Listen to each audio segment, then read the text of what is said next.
This webinar brought to us by Bull Moose Progressive Marketing. I want to thank Josh for helping get this rolling, and for Josh and Ron for presenting today. Just a couple quick updates from the Northwest PA chapter NTMA. I guess I should introduce myself, Tammy Adams, since y'all can't see me. The teams, all of our teams have pretty much started meeting again, most of them in person, so we're excited about that. And unfortunately, sadly, IMTS has been canceled. I'm sure most of you have heard. So we will not be able to do our bus trip for that. But we do have a live and in-person event coming July 23rd, our golf outing. The golf outing is full at this point in time, but I do have a wait list started, and we are still looking for some sponsorships and gifts for that. So look forward to seeing everybody at that event. And with that, I will hand things over to Josh and Ron with Bull Moose Progressive Marketing. Thank you. Yeah, thank you, Tammy. Appreciate the opportunity to speak to everybody. I know it's a little bit early. I'm a little groggy too. This morning when I went to brush my teeth, I grabbed the wrong tube. I'm not going to say what it was, but my teeth no longer itch and flare. So, yeah. Anyway, so everyone, my name is Ron Maddox. I'm the VP of Client Strategies here at Bull Moose Marketing. I'm joined by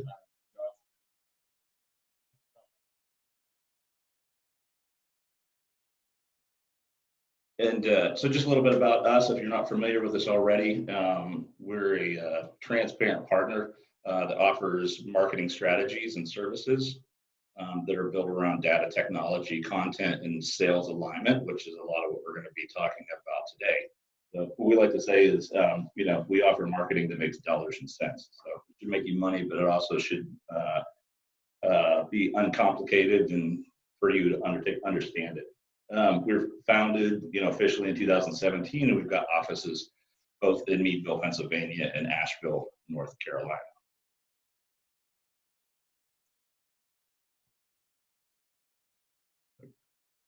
All right. Well, thank you to those who took the survey and joined with some of our registration information. We'll go over those results, and some of those results will come in. Is Josh talking now? I am. Can you hear me? I cannot hear you. How's that? Much better. Thank you.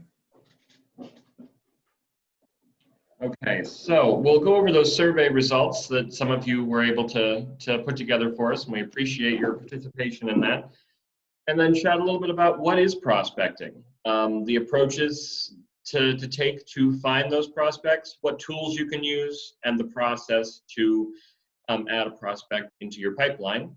Go over some key takeaways, and then answer any questions you might have. Okay, yeah, sorry about that. Josh and I we were socially distancing, so now he's right next to me. So thanks for those that participated in the survey. We actually had 28 responses, which I thought were pretty good. So first question was, who handles sales at your organization? No real surprises here based on our experience and talking, with a lot of shops here in the area, and then also regionally, and a couple of other offices in that. Typically, it's the owner or one of the managers that's handling the sales end of things, followed by, of course, then, dedicated sales team. Or some of you, it's, sales engineer. And then for a small percentage, you outsource that to sales reps. So, yeah, this was pretty much, what we've seen out there too. But wanted to get a sense of, what things look like for you as an audience, so we could kind of tailor the presentation towards that. Second was, what's the primary way that you handle prospecting? And this is something, we hear all the time, is that really it's cultivating relationships you've already got with the accounts that you've worked with, or existing accounts, which, is good. what we, kind of a little bit of a difference here is, okay, how are we going to take and find new sales outside of those accounts? So we'll hopefully this will be helpful in that end of things. Again, no real surprises here in terms of, the breakdown. So probably helps for us to get on the same page in terms of when we're talking about prospecting, what do you mean?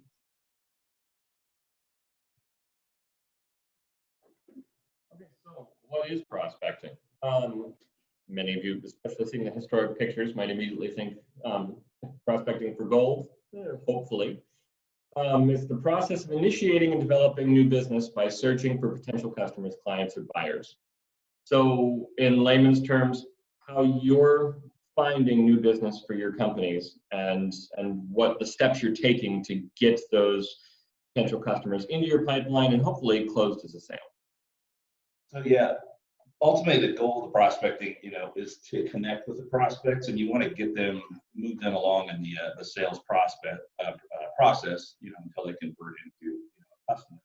It starts the connect into things because we talk about connect. We'll talk a little bit about this later.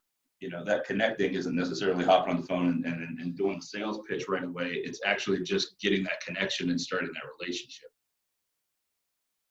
So one of the things, when we were looking at the survey, and who's handling things in terms of, who's the dedicated resource, that's going after that, plus looking at, it's easier to take in one, we said the majority for everybody out there are the managers, or that the owners were handling that, and managers, they've got a limited amount of time because they've got other things that they've got to get focused on. And the other part of it is that when you actually are prospecting, it's a little bit easier, takes a little less time to take and deal with the accounts that you already know, and as opposed to going out and find a new one. So, one of the biggest challenges to prospecting is, hey, I don't have the time to do it. So, the question here, Teddy says, our buddy here, think about it this way, what's your average sales price? Give or take, is 30 minutes a day worth the effort to possibly bring in an extra deal, a month, quarter, year? So things to think about before you start. Putting up together a plan. Now, a written sales plan, this doesn't need to be elaborate. I mean, we're talking a little bit more than the back of a napkin, but we don't need a comprehensive plan here to get started. As we said, most of you who have filled out that survey are also trying to manage your companies overall. So, but having a set of goals put in place and a plan to achieve those really will help you be accountable to yourself, or help your salesperson be accountable to management. Set those goals, realistic activities tied to your business plan. Look at what you'd like to increase your business year over year, month over month, what have you, and then set a realistic plan to get there, using prospecting as one of the ways you're bringing in new business. Acquire tools. Ron will chat some today about different softwares to find leads and to track and scale those efforts as you prospect. And then measure these. You can do as much of this as you want, and it might feel overwhelming, but as you measure it, you'll start to go, wait a second, because of these efforts, I made X number of sales, or we added this much to my pipeline. It'll start to show that it is rewarding and that it is working. So let's talk about the approach here, just a simple framework for how you're going to take and handle prospecting. Again, this is where this helps out when you're talking about, like, I don't have time to take and do this. Part of it is that it's kind of nebulous. Everybody thinks about prospecting like, okay, I'm just going to pick up the phone and start calling people. Now, if you take the time to do, the things that Josh just mentioned, and then you have this framework that everybody is working within, then it's gonna simplify things and should make things make more sense. So the framework's pretty simple, and for some of you, it might be blinding flash of the obvious, but again, we just want to get everybody into the same kind of concept and understanding here. So one, qualifying. All right, the goal, you're just going to try to determine what a quality prospect looks like, and you're going to set some criteria behind that are going to define what that quality is. And then from even before you talk to somebody and connect with them, and then during that conversation now with them, you want to know what it is that you're going to rate them on in terms of qualifying them for being a good fit. We'll talk a little bit more about what that looks like here in a few minutes. Then there's the actual prospecting. That's the actual action. You're trying to locate, the decision makers or a main influencer, or anybody else that's crucial within part of the purchase process within, the accounts that you're going after. And then connect. Okay, like I said before, the goal is not to take in, sell. It's to take and get a connection with somebody that's qualified, and then take it to the next step and get a discovery meeting where you can now enter into, be a part of the influencing the purchase process or the purchase process. One thing, to note on that, when you do make a connection with somebody, I know a lot of you guys, work with a lot of large tier one suppliers, or you're working with, trying to get in front of OEMs. These guys have large, development cycles that they're, making, new product. They have, lengthy, lengthy sales decision process. So, when you get in touch with somebody, they might not be ready to take and, buy, or there might not be something specific for you. That's where, making that connection and cultivating a relationship is important, because you want to be able to take and stay in front of them when the time comes for them, for a project that's going to come up that you're a fit for. All right, 4, evaluate, educate. Okay, so when you make that connection, you get that discovery meeting. Main goal here is you want to take and understand what their pain points are, what are they trying to achieve, what's going to make them successful, and then understand what the potential objections are going to be, and prepare for those ahead of time. And then what you want to do is not try to push that hard sell, but if you try to educate them on what the solutions are that are out there and how your solution provides the most value, that's going to be more helpful for them if you're just pushing that hard sell. And then close, obviously, this is where this is the end game here, turn that opportunity with the prospect into, a deal, and then maintain that, or, maintain that contact until the prospect, is in the buying cycle. So that said, let's chat a little bit about different types of prospecting and a few different types of prospects. So there are 2 main types of prospecting. The first one is outbound. Many of us have done your initiating activities with no signals or intel. This is cold calling, or in today's day and age, in many cases, cold emailing, or trying to set up a meeting with someone when they, to your knowledge, haven't sought you out for anything previously. So that's outbound. The converse of that, inbound, and this is the more effective of the 2 for a reason that'll be obvious here in a second. You're prioritizing prospecting activities based on signals, intel, and best fit criteria. So what you're doing is as you'll see through this presentation, checking and seeing it's the best fit for your company, getting more information in advance about that potential client, and you're also looking for signals. Are they interacting with you? Are they on your site? Are they looking at you or your company on LinkedIn? What are ways that might show that they're a little bit warmer than that cold call would have been? That brings us to the 2 kinds of prospects to chat about. The first one's a passive prospect. Those are individuals or companies not showing any signals of being interested in you as a solution, or being in the market for a solution that you might provide at this time. Those are individuals that, as Ron mentioned, will be somebody that you'll want to build that connection with, so then when they are ready to work on a project, you are the first person or the first company in their minds. On the flip side of that, active prospects, these are individuals or companies who are actively seeking a solution based on tracked activity. You can tell they've clicked on, someone from that company's clicked on an ad on LinkedIn, somebody's been on your website, somebody's asked for an ebook, somebody's in an active prospect, somebody's even reached out and emailed you or given you a phone call.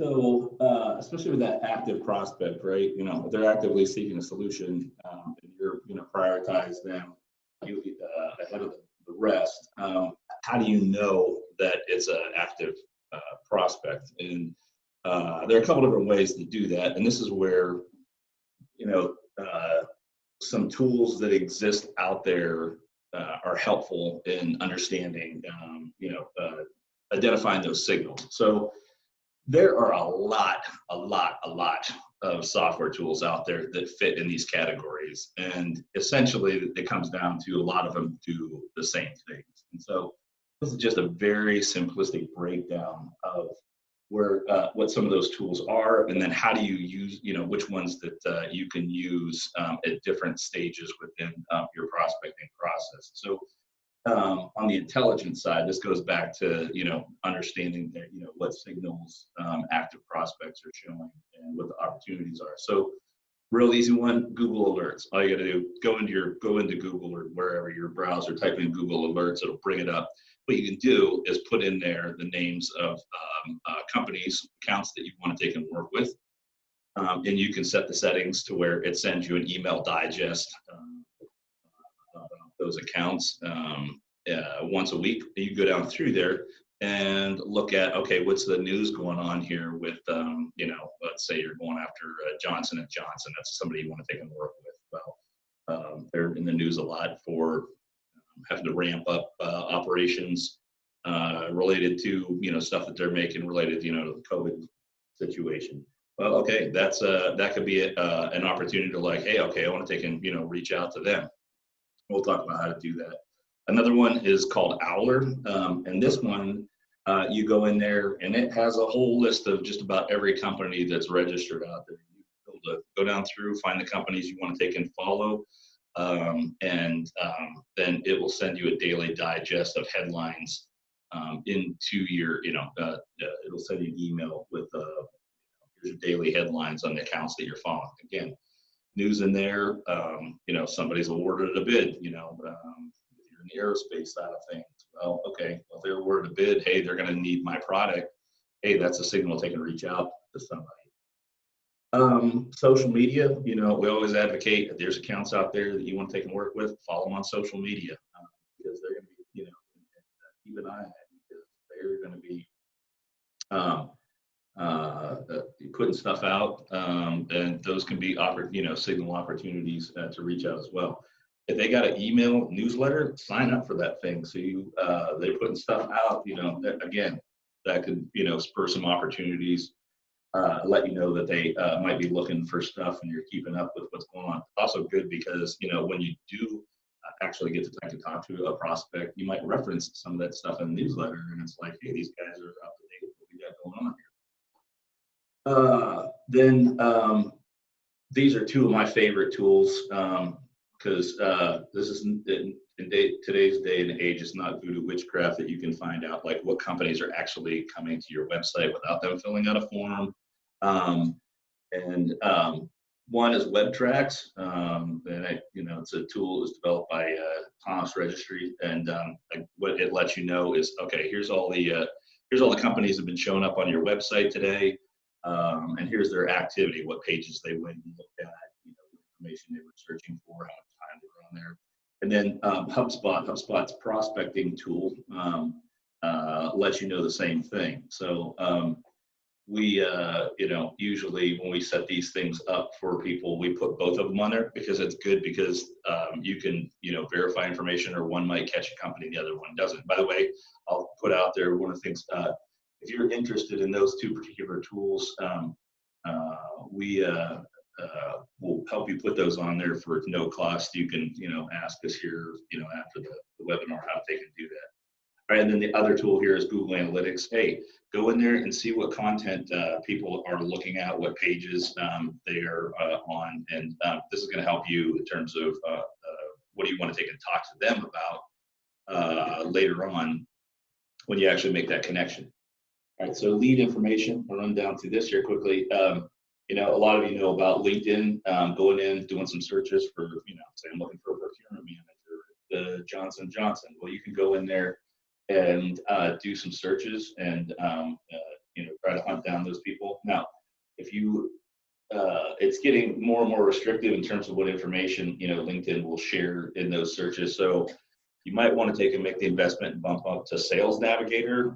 This has just a multitude of functionality in there in terms of not only being more refined in your searches, but in terms of being able to take an organized lists of people and having alerts set up to let you know about activity with maybe some of the people that you want to take and talk to out there. Now, one thing we get asked all the time, hey, if I know what companies are coming to my site, can I tell who that actual person is? No, I wish life was that easy. But due to data privacy laws, unless somebody goes in, fills out their name and email on your site, you cannot go after them with marketing materials. Now, you can reach out to them with sales prospecting emails. That's totally fine. But they haven't opted into being sent stuff. So you got to go the hard route and dig up who these people are. That's where, Navigator helps out. But then getting a paid version of a tool like Rocket Reach, and what this does is it goes through and it helps you identify what an email and contact information might look like, and then how you can get in touch with them. Now, it's not perfect, say that, but it does a pretty good job of helping you hone in on what that contact information is for that person you've identified. And then HubSpot has a tool in their sales hub called Signals. So if you put that information, their contact information into CRM like HubSpot, what it'll let you know is if that person, say that procurement person at Johnson & Johnson, showed up on your website, you've got them in your database, then it would send you a signal letting you know, hey, so-and-so showed up on your site. That again becomes a signal. Hey, if he showed up, I'm going to take and reach out to him and see what he's looking for. And then real quick on the tracking side of things, this just helps you keep organized. We'll talk a little bit more at the end of this about the importance of tracking and measuring that. But Sales Navigator has tools within it to let you manage and track your interactions with prospects, as does the HubSpot CRM. Now, there are a ton of CRMs out there. HubSpot's not the end-all be-all. It's just we highlighted in here because it's a very easy to use one, and it has like a lot of functionality that's very helpful in the prospecting process. Plus, it's very, very low cost, and even on the free side of it, has a lot of great tools in it. So you might already be using the CRM, so don't think that you have to be using HubSpot specifically. Main thing is that if you got a CRM, you're tracking these activities, and you're able to take and measure what you're doing and approach your prospecting in a very organized way. So we're going to jump through talking about, the process. What's the actual steps here that are involved with prospecting? All right. So step one to do this. Now we've kind of laid out the groundwork. The first one is to check, is that prospect active or passive? Is it somebody who's been on your site? Is it somebody who's clicked on an ad? Is it somebody who's even filled out a form on your site? Or is it passive and it's a company that you want to work with, but they may or may not know about you? And is that company a good fit? We'll chat about how to tell if they're a good fit in just a second here on the next couple of slides. What do you want to find out about them to qualify them and prioritize them? And when I say that, qualify them as a good fit and then prioritize them. Again, we understand that you've got a lot on your plate on a daily basis running your companies and such, so you have a limited amount of time to explore these things. So of the people that are coming across your desk or the companies you want to work for, what are the most realistic? What are the most that you can take action steps to potentially find a prospect that can be eventually closed into a deal? And then what opportunities are there for you to connect with them in some kind of personalized way? As many of you who've been in the business for years and years go, you know what, you used to set up meetings with most new clients, and a lot of the stuff was started by a handshake. Well, we're in the world where some of that still happens and some of that happens digitally. So what opportunities are, but it's still a relationship, and what opportunities are there for you to build that relationship, build their rapport, build their trust, and solve their problems, not try to just sell And then as part of that, we touched on this a little bit in the last slide, what's the intelligence you can gather from those available software tools? We talked about, some of those various alerts and our, social media, stuff for email. But when you're talking about that opportunity to take and connect with them, if you understand what you're getting, what pages they're going to, for example, if they're looking for at a specific product and they keep going back to that page, well, you know what? Rather than just calling up and say, hey, what can I help you with? Hey, call up and say, notice, get in touch with notice you had some interest in this. Can I answer any questions? So this is where you leverage the information you're getting from some of these tools into your research as you get ready to take and reach out to them. Now, before you go into that, Josh talked about making sure, you've got the right fit. So 2 tools that are very helpful, and we've got a couple examples here. One, an account fit matrix. What are the companies that are the best fit for you? For some of you, it's pretty obvious, for others, hey, trying to take and define what that looks like. And you want to go back and look at, your history of who are the most successful customers you have, and what do they look like? This is just an example, what we, on the side, you got the different categories. These are your criteria that you're rating these accounts by.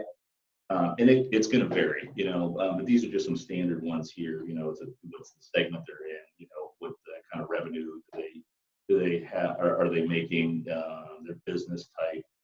You're just going to think through, like I said, these are typical ones, but you're going to want to think through what are the ones that make sense for your business. And what you want to do is what are the best ones in terms of these are our best opportunities, and strategically, this is what we can take and grow from.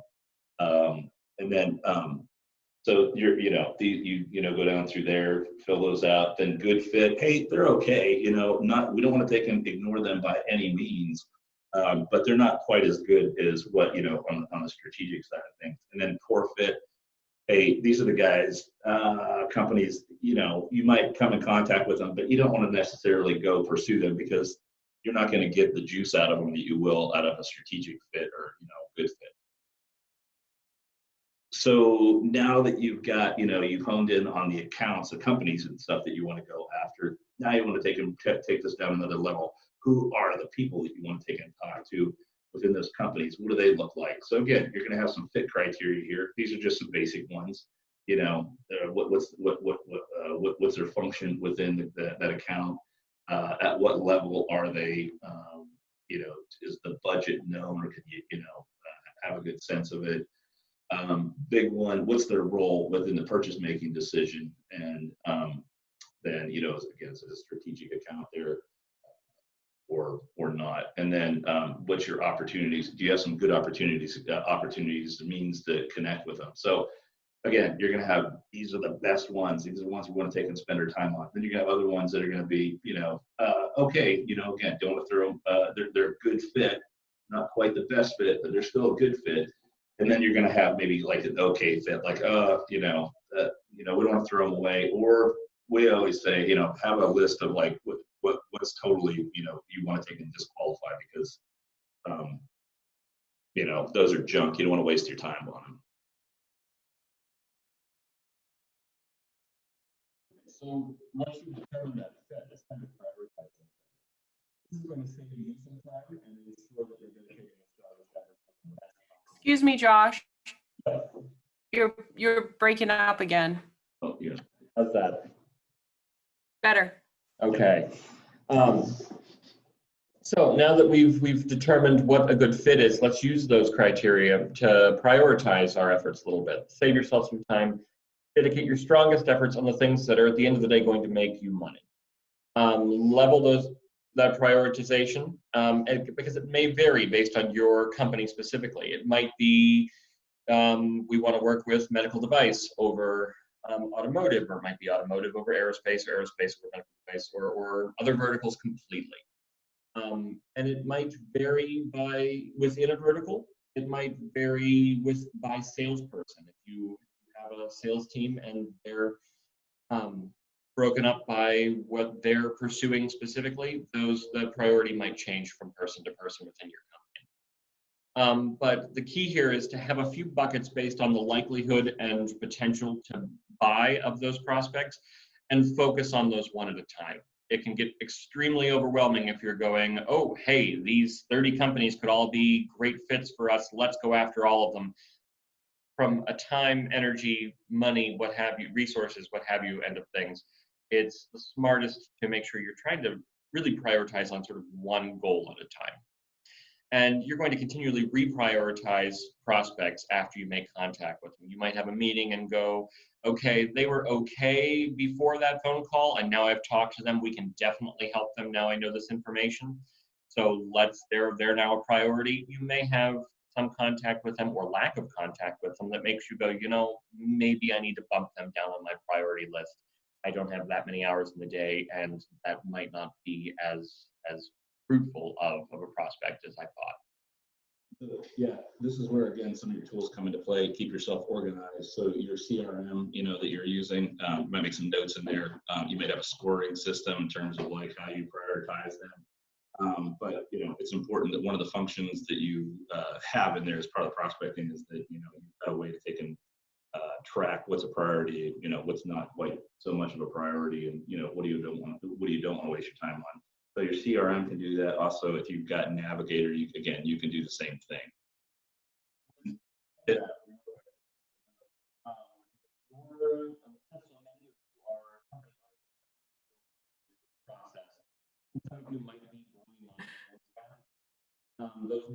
I'm sorry, I cannot hear. Here we go. It says just because many of you are company owners that are doing these sales, and as you bring on sales staff in some respect, just make sure you keep those good notes that Ron mentioned. Those are more important than ever, because as some of those duties might change, that saves that new sales prospect or that new salesperson from really banging their head against a wall, trying to reach out to people that you may have already disqualified when you as a company owner was working on things. So Josh mentioned about, you're going to be, how you're going to take and prioritize these prospects. Okay, so what's that activity look like? So, real simple, high priority, medium priority, low priority. Okay. Again, you're going to set your criteria here. Somebody that's a high priority, they're a good fit all the way around. They're an active prospect, so you're actively seeing signals from them. They're coming to your website. They're showing interest. Then clear business challenges that align with what it is you offer. A good fit. You might not know that right up front, but this is where you're constantly going to be, when you start to make contact, you're going to take and cultivate this. So this is not like a once, you look at it once and then it's like, you constantly are going to take and reprioritize people based on your interactions with them. So as you learn more about where they're at, then you're going to take and reclassify them and either bump them up or bump them down based on whatever criteria you set, in terms of what their priority level is.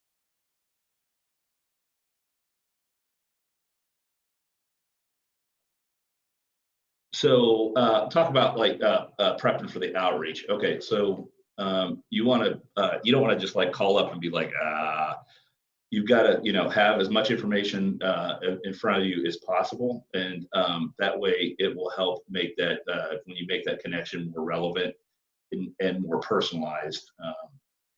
Then you want to remember, hey, you want to figure out or get a sense of what it is that they care about and what are they struggling with in their role, and approach it from craft what you want to say in that context. Then now think about too, how are you reaching out to them? So you might not know who the person is specifically. So when you're talking about what it is that they care about, okay, you might want to approach it from a position of what their title is or what their role is. Okay, so if it's a procurement manager, trusting a supplier to take and not use counterfeit parts might be something that they really are concerned about, and that's been your experience in talking to a lot of procurement managers, whatever. Well, okay, that might be, your opening if they're saying, hey, we use quality parts, that we've got this process, that's something that they probably care about. So, that's just an example there. Now it might be, okay, now maybe it's something where you've got more intelligence that you've gathered through some of your tools. we talked about there earlier. So, hey, you're going to reach out to the senior procurement manager that you found on, at Johnson & Johnson, that you found their name and information through Sales Navigator. And because there's a news story that went out that they're needing new suppliers that they can scale up rapidly for, COVID-related demand. Okay, that's your opportunity to take and reach out to somebody specific in a very tailored, personalized manner. And as I mentioned in here, use these lead tools that exist out there to help inform you when you're crafting that message. So we've talked about reaching out. Now let's talk about how. Personalize this as much as possible. Again, as Ron just mentioned, reference the specific problem with a specific solution. If it's someone at one of the divisions of Johnson & Johnson you're trying to reach out to, make sure that you're referencing what that division does and how you can help what that division is doing, what they're making, what have you. That news article. Yep, what you've heard in those alerts that he walked you through Google and Owler and such. Be human. This is not the time to throw together the hello there, email. This is take that extra minute or two. Or if you're using some kind of an email sequencing, make sure you put the fields in that add the names, add the company names and such. Don't be that robot. Add a few personal details, common connection, that they're a Steelers fan, things that quite often you're going to see on LinkedIn, on Facebook, what have you, that might get you in the door just a little bit. Help, don't sell. This is key here. We're in an age where the vast majority of sales decisions are happening before you may ever be contacted as a company. So it's vital that you're coming across as educational, not as salesy as possible. This is about them, not about you. They won't possibly be in a buying mood when you reach out to them, but they will talk about the issues their company's having. And maybe an hour or two, a day or two, a week or two, a month or two later, they're going to go, we're working on a current project. We need to talk to them because they might be the answer to what we're dealing with. Keep it casual. This isn't the time for a form letter, nor is it the time for a sales call as in the strict sense as much as a conversation. You're not trying to sell at this point. You're trying to see if this is the best fit for both parties. And then be mindful of the medium you're on, be it phone, email, social media. The approach that you're taking, the formality or informality of your messages and such are going to vary by the medium you're using. And then finally, we mentioned this, throughout, track and record the activity. Okay, as you have these, interactions with them, or maybe don't have the interaction, maybe you try to contact them like 6 times, nothing. Okay, put that in there because why keep trying to beat on that wall if you can't get in. So that might be, so it's not just if you made a connection, but if you didn't make a connection. So when you do, record in there if you're able to take and uncover, what the specific pain points are, and try to assess too what the insights are in terms of how does that company, that account you're going after, what's their buying process, who's all involved with that, and then make sure that you've identified a clear solution and that you're able to articulate. Again, that helps out in the continuity side of things. If your sales manager, the owner, hey, this is the solution we think we're going to take an offer to them. Having that tracked, provides some continuity across the organization. Mentioned this too. Okay, hey, based on your interactions, you're going to have your priority matrix there ahead of time. But as you have those those interactions, you're going to probably reprioritize them. This is in a CRM. That's where you're going to take and track that. And then you're also going to track in there. Hey, if you were able to move this person farther down the stream there in the sales funnel. Okay, you might want to have something in your system, your CRM set up. It's like, hey, I moved them from this stage. Hey, we had the discovery call. Now they want a presentation. All right, hey, we've given the presentation. Now they would like to take and they want to see a quote. You're going to want to track those milestones in there and how you move them along. Or maybe you need to take and move them out of it. Hey, we had the call, did the presentation. And they're not a good fit right now. Or, hey, they said, hey, come back and talk to us in 6 months. So you might take them out of the funnel and recategorize them. So, you're not wasting time on them, but, you don't lose visibility on them come 6 months around. You want to come back and not forget to have that conversation. And good idea too, just kind of keep notes on what's worked and what didn't. And that's helpful because it's kind of like having a little bit of a diary there. Hey, talking about, a lot of people that you're reaching out to, they have, especially some of these big OEMs, they have some nuances about them. Some of them have, some quirks. If you're in the, defense end of things, hey, reaching out to, particular OEM in some area, well, they got a quirk because they're protected by, there's some senator out there that's trying to bring, work into, that part of the country, into their district. And, that does have an impact on being effective. So, little quirks like that with different companies, note those so everybody's aware of them. Okay, so that's the final step. Let's just quickly hit the takeaways here, and then we'll get into some questions. So key things to keep in mind. Okay, it's worth the time to prospect if you've got a formalized plan. What your goals are going to be, and those goals might not just be, hey, here's your revenue goals, but it's like, hey, goal is going to be, we're going to make 5 calls this week. I'm going to send out 10 emails. I'm going to try to get 1 meeting this week. Okay. So establish good activity goals, and then benchmark those activities and the outcomes. So, hey, at the end of the week, did you get those 10 emails out? Did you make those 5 calls? Did you get that 1 meeting? Okay. And why not? So benchmarking that is going to take in, help and determine, and, how much activity and effort is turning into results. You're going to save plenty of time and increase your effectiveness by recognizing what types of prospects. Are they active? Are they passive? Are they in a vertical you're looking at? Are they coming to your site? Are they reaching out quite a bit? Are they ignoring all your phone calls? And using the right approach. Again, remember, as you try to connect with these people, the person you're trying to connect with and the company both need to be the right fit for you. So even if it's the right company, you maybe need to do a little bit more searching to find a different person if you're not seeing the results that you're looking for.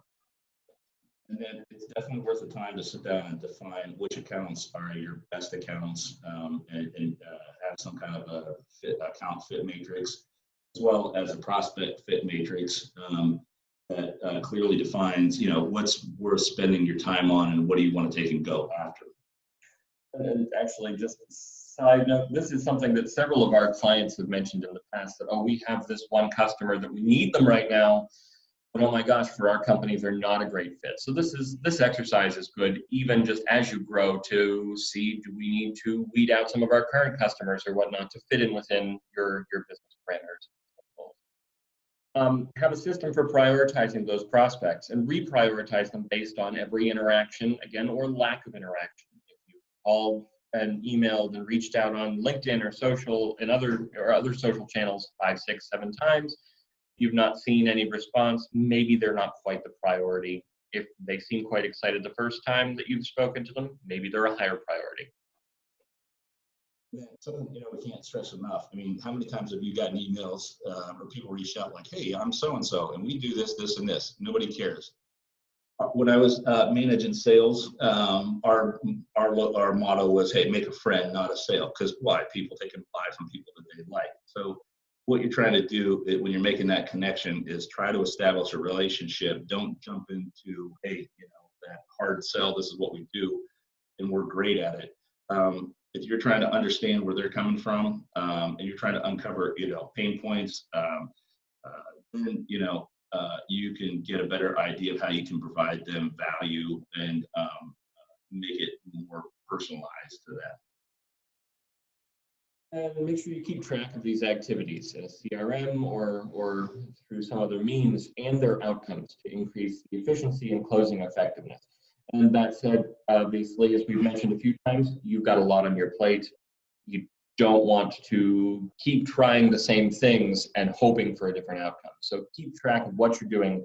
Then if you need to make those slight tweaks as you go along, you can do so.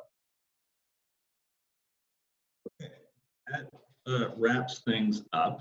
We're going to go ahead and open questions up. I saw there's a couple things, a couple of chats.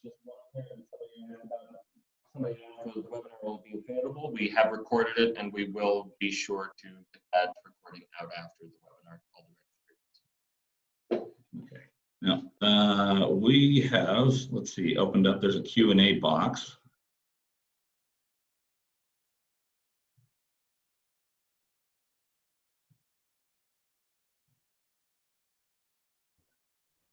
Open up chat, okay. Let's see, Scott Stone seems to be the first one. Okay, do you have any clients using HubSpot marketing, sales, or service hubs? If so, how's the experience been, and are they getting results? So, Scott, yeah, to answer the question, yeah, we've got the majority of our, in fact, all of our manufacturing clients all use HubSpot to one degree or another, whether it's the free version all the way up to the pro version of things.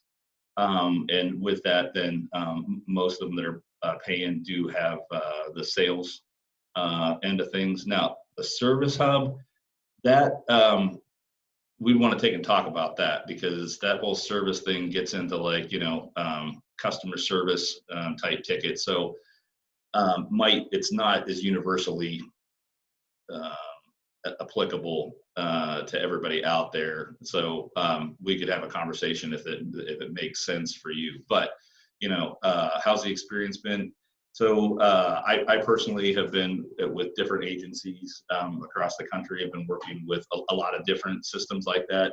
HubSpot has been by far been my go-to because it's so much easier to use. It's easy to, it's got good training on there to take and get your teams on. They lay out, you know, the processes very, very well. And then as far as like getting results, yes, absolutely. Both on the marketing end of things with, you know, the lead side of things. And then on the prospecting side, using some of the sales tools, have definitely been able to take and utilize them and leverage them successfully. But one of my favorite stories is we had not here, but past agency had a pool manufacturer. They did in-ground fiberglass pools. They're the manufacturer. They had a installer network out there.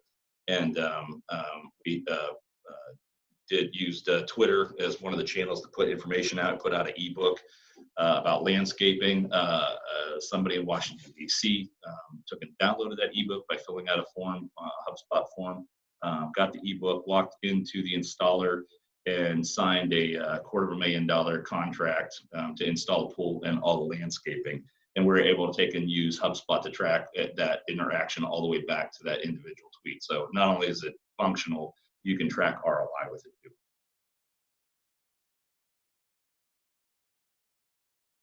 All right. Ron, did you see the question about free cloud-based CRM from a security standpoint? Let's see, free cloud-based.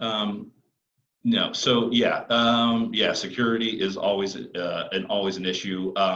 You know, with HubSpot, for example, I mean, they're a publicly traded company, and they take you know, as part of their, you know, risk management side of things, they aren't going to take it, you know, where this stuff is stored is highly secured, and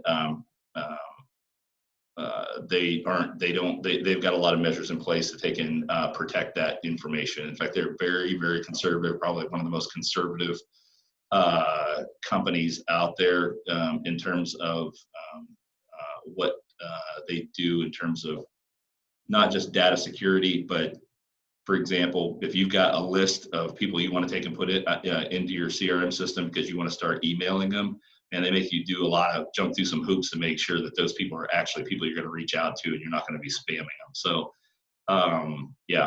it's a very secure system, and we can certainly get more information, more detailed information for anybody that'd be interested on it. Good question. Thanks, Tammy.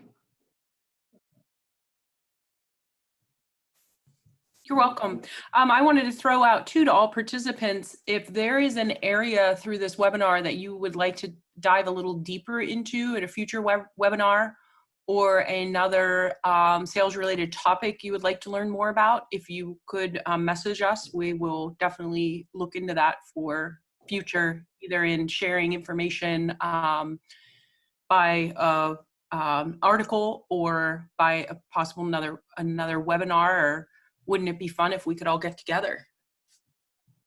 Oh, absolutely. So let's see. We got, okay, Phil. So Philip had a question here about specifically what's the information that you can get from the web tracking software. So one, you can understand exactly what the company is that's coming to your site, and they do that based off of IP address, which is, you know, public information. So there's no violations there. Then you can see how much time they spent on the site, what pages they went to, how many times they've come back. You can see if it's been one user or if it's been several users. So that, you know, if you see 3 or 4 different users from that company have showed up there, that means there's probably a couple people on the buying committee that are looking over the information. So, you know, that's really good.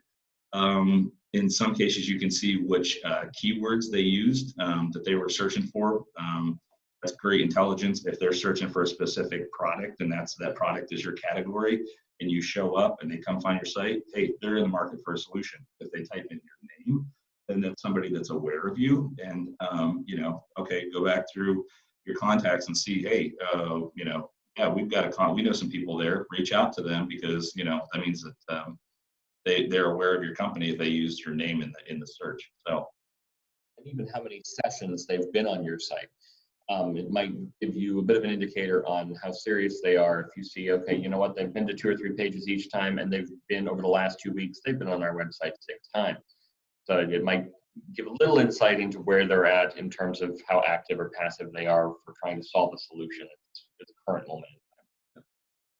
You know, a good tactic too, you know, you're watching the news, especially if you're working for the bigger OEMs, you know, on the defense side, when, you know, contracts get announced. I mean, we've had a couple here where there's been some big contracts signed with the Defense Department, and we noticed there was a correlation between some of those headlines and then also then search activity on, you know, one of the suppliers' websites from that OEM that had won that contract.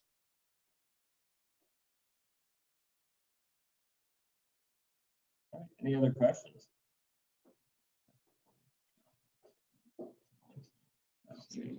Yeah. Okay.